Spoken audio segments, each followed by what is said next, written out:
Hello, everyone. Hope you're doing well. Something I've talked about in lots of videos before is that the inflation problem's not solved, that governments and government central banks create the inflation problem, and they're now in the process of cutting interest rates aggressively as inflation is picking up again and as they push for the next big wave of inflation created by them.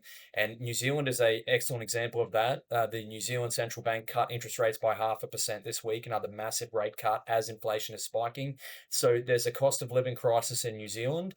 This particular article talks about that, and most Kiwis would probably agree there's a cost of living crisis, as in many Western nations. And if we have a look at New Zealand's core inflation rate, back in 2022, peaked at 7.4%.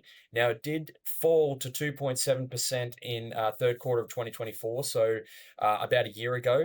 But that means that the inflation, even core inflation, was going up another 2.7% on top of the 7.4% it had gone up in 2022. So that doesn't mean cost of living is coming down. It's still going up. So, and the same thing too with the regular inflation rate peaking above 7% in 2022.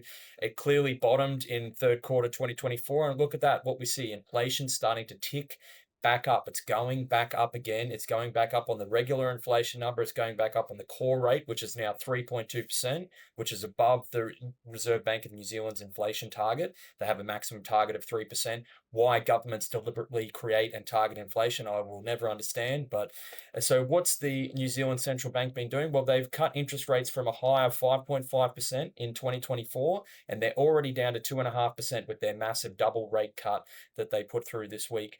And there's no magic number, but most economists agree there's a lag effect of many months to up to a couple of years between a change in interest rates and its full effect on inflation.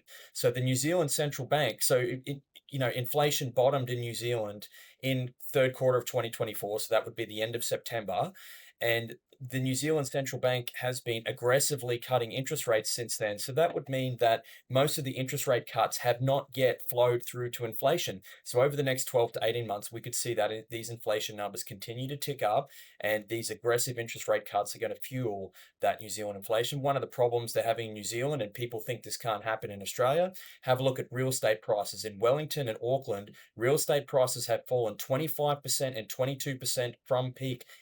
Massive decline in real estate. Imagine what that would do to all the negatively geared real estate speculators in Australia. And this is from the Federal Reserve's data. New Zealand home prices peaking at on the index of 216, a 25% decline back to 2020 prices. And there's an population shrinking. People are fleeing New Zealand because of these problems. So this is a big deal. And this is further example of how governments will cut interest rates despite inflation ticking up.